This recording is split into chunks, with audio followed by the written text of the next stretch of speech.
안녕하세요. 금일은 렌즈 시장의 동향 관련 내용입니다.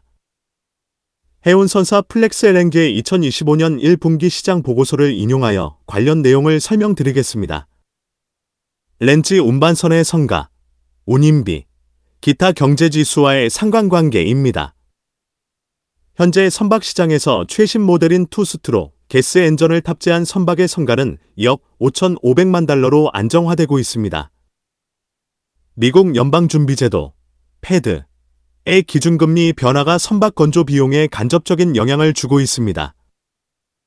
연방 기준금리가 상승하면 기업의 대출 비용도 증가합니다. 선박 건조는 큰 자본이 필요한 프로젝트이므로 높은 대출 금리는 선박 제조 기업이나 투자자가 자본을 조달하는 데 부담을 줄 수 있습니다. 이는 결과적으로 선박 건조 비용을 증가시킬 수 있습니다. 패드의 금리가 높아지면 경제 전반의 유동성이 감소하고 이는 원자재, 강판의 가격 변동성을 초래할 수 있습니다. 선박 건조 비용은 강판 가격과 밀접하게 연결되어 있습니다. 금리 변동은 달러의 가치에 영향을 미치며 이는 원자재와 조선 장비를 수입하는 기업의 비용에 영향을 줄 수 있습니다. 높은 금리는 달러 강세를 유발하여 수입 비용을 증가시킬 수 있습니다. 코로나 이후 22년부터 미국 연방준비제도, 패드의 기준금리는 상승하였으며 성가도 동반 상승한 것을 알 수 있습니다. 24년 하반기부터 금리가 내리면서 성가 수준도 하락으로 전환을 보이고 있습니다. 이것이 100% 상관관계를 가지고 움직이는 것은 아니지만 일정 부분 영향을 주고 있는 것입니다. 미국 가공 강판 가격 지수는 선박 건조 비용에 중요한 영향을 미칠 수 있습니다. 가공 강판 가격 지수가 높아지면 강판을 주요 자재로 사용하는 조선소의 건조 비용이 증가하게 됩니다. 이는 신조선 가격 상승으로 이어질 수 있습니다. 미국 가공 강판 가격 지수는 한국이나 중국의 강판 가격은 포함하지 않습니다.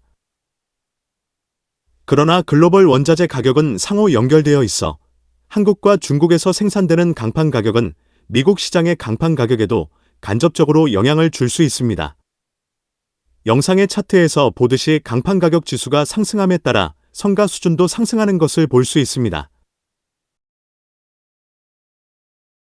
다음으로 선박의 용선료 수준입니다. 최신 모델의 선박 5년, 10년 장기용 선료의 변화를 보면 유럽의 가스 대란 시기인 22년 최고를 찍고 가스 수요가 안정화를 찾는 23년 하반기부터는 하락세를 보이고 있습니다. 24년 하반기에는 5년 장기 용선료는 하루당 7만 5천 달러, 10년 장기 용선료는 8만 5천 달러 수준을 보이고 있습니다. 용선료가 22년 대비 큰 폭의 하락을 보이고 있는 반면 신조 성가는 큰 하락을 보이고 있지 않기 때문에 선사들의 수익성은 악화될 것으로 보입니다. 트럼프 정부가 들어서면서 에너지 관련 행정명령과 예상되는 렌즈 생산 규모입니다. 미국에서 에너지 생산을 늘리고 액화가스의 수출을 촉진하기 위한 행정명령을 단행했습니다. 이 행정명령은 새로운 화가스 생산 능력을 확보하기 위해 방안을 모색하고 있습니다. 트럼프 대통령은 국가에너지주도위원회를 설립하여 미국의 에너지 생산을 신속하게 추진하고 천연가스 및 여타 자원의 생산 및 분배를 조율할 책임을 부여했습니다. 또한 이 행정명령을 통하여 미국의 에너지 정책 방향을 명확히하며 국내 에너지 생산의 증가 및 국제 수출 능력의 확대를 통해 경제 성장을 도모하고자 하는 의지를 보여주고 있습니다. 미국은 이미 건설 중인 세 개의 액화 프로젝트, 즉 텍사스주 샘프라 렌즈의 포어트 아우서 1단계, 넥스트데키가 지원하는 리오 그란데이 렌즈 135 트레인, 그리고 루이지애나주 벤처 글로벌 렌즈가 개발 중인 플라크민스 2단계 프로젝트를 위해 2027-2028년까지 39척의 신규 운반선이 필요할 것으로 예상을 하고 있습니다. 연도별 주요국에서 현재 승인되어 건설 중이거나 가동 준비 중인 상태의 렌즈 규모를 보겠습니다. 2025년 미국 및 북미의 렌즈 규모는 38m파이며 다른 국가는 5m파이입니다. 참고로 mt파는 밀리언 턴즈 퍼 애넘의 약자로, 즉 연간 100만 톤을 의미합니다. 2026년 전 세계 렌즈 규모는 68mp, 2027년은 51mp, 2028년 14mp입니다. 렌즈 생산이 신규로 증가하는 것은 렌즈 운송 시장 및 선박 건조 시장에는 긍정적이라 할 수 있습니다. 특히 전 세계 렌즈 개발 규모는 약 415mt이며 이 중 미국이 차지하는 규모는 약 220mt입니다. 영상의 오른쪽 하단의 차트에서 보듯이 주요 개발 프로젝트명과 생산 규모를 확인할 수 있습니다. 미국의 추가 생산 규모인 220m의 물량과 세계 시장에서 천연가스 수요 감소에 따른 선박의 운용 척수 급감은 대규모 선대를 운용하는 선사 재정에 악영향을 미칠 가능성이 있습니다. 렌즈의 세 번째 물결이 전 세계적으로 200m 이상의 신규 생산 능력을 추가할 것으로 전망됩니다. 이 확장은 2026년에서 2030년 사이에 이루어질 예정이며 미국과 카타르가 주요 기여국으로 예상됩니다. 여기에는 현재 건설 중이거나 계획된 시설들을 포함하며 골던 패스 렌즈, 리오 그란데 렌즈, 포어트 아우서, 카타오게스 확장이 주요 예시입니다. 이 흐름은 이전의 렌즈 성장 단계에 이어 진행되는 것으로 첫 번째 물결 2006, 2010년은 카타르 주도로 두 번째 물결 2015, 2020년은 호주와 미국 주도로 이루어졌습니다. 세 번째 물결은 청정 에너지에 대한 전 세계적 수요를 충족시키는 것을 목표로 하고 있습니다.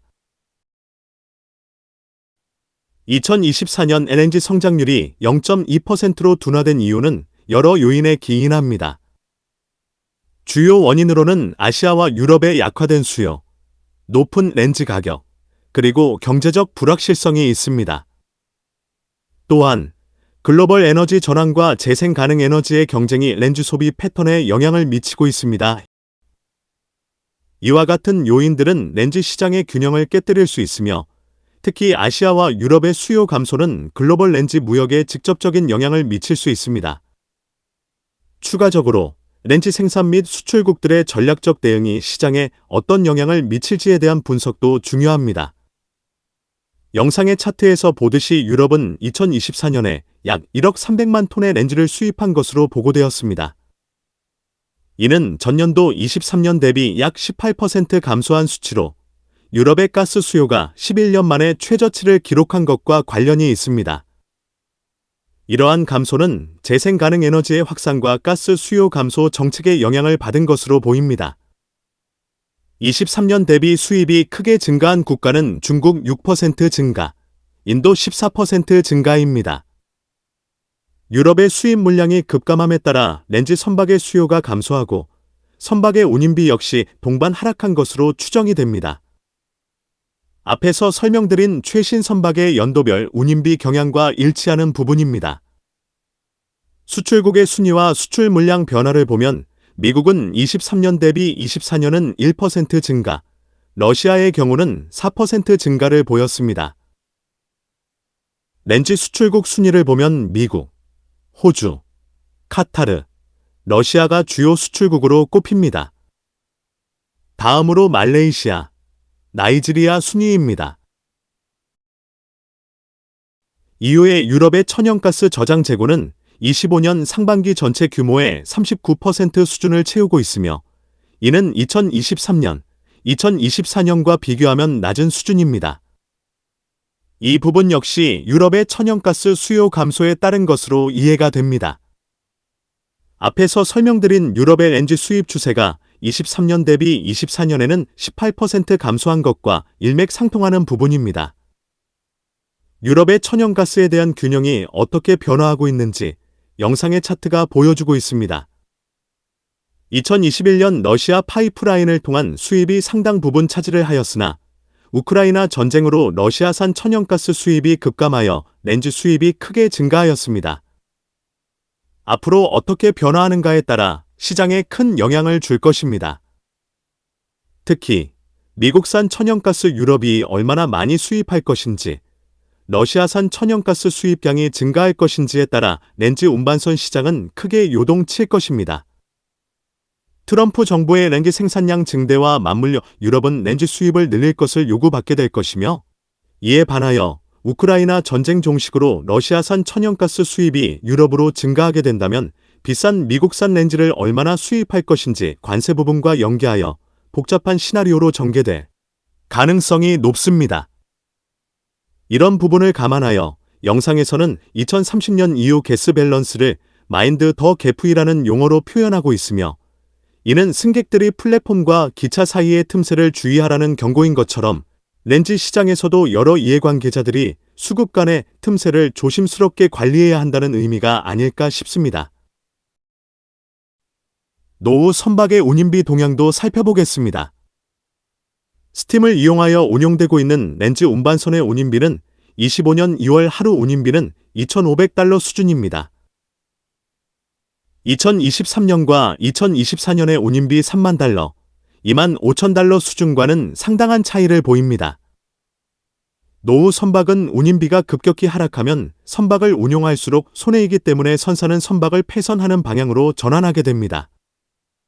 연도별 폐선하는 선박의 척수를 보면 2019년과 2022년을 제외하면 연 5척에서 8척 사이에서 폐선이 이루어지고 있었습니다. 2025년 1월에는 한 척의 선박이 폐선 처리되었습니다. 렌즈 운반선의 향후 몇 년간 인도되는 척수를 보겠습니다. 연도별 신규 선박 인도 척수를 보면 25년 93척, 26년 83척, 27년 83척으로 상당한 규모의 렌즈 운반선이 시장에 나오게 되는 것입니다. 높은 신조선 가격이 투기적 선박 주문을 억제하는 이유가 있습니다. 신조선 가격이 상승하면 투기적 주문에 필요한 초기 자본 투자가 증가합니다. 이는 보장된 계약이나 장기 용선이 없는 회사들의 큰 재정적 위험을 안겨줄 수 있습니다. 투기적 주문 경우는 미래의 시장 조건이 유리할 것이라는 기대에 기반합니다. 그러나 신조선 비용이 높아지면 잠재적인 수익률이 낮아져 투기적 주문의 매력이 감소합니다. 높은 신조선 가격은 시장의 긴축 상태나 원자재 비용 상승을 나타냅니다. 이는 선주들이 보다 신중하게 행동하게 만들어 수익이 보장된 프로젝트에 집중하도록 유도하게 되는 것입니다. 25년 상반기 렌즈 운반선 발주가 감소하는 것에 앞에서 언급한 요인도 일정 부분 영향을 주고 있지 않나 싶습니다. 또한 선박 인도량 증가 및 운임비 하락이 지속된다면 선박 발주에도 영향을 줄 가능성이 높아지는 것입니다. 선박 해양 관련 산업 및 기술에 대한 궁금한 점이 있는 분들은 아래의 카페로 방문을 하시면 많은 정보와 도움을 받으실 수 있을 것으로 생각합니다. 감사합니다.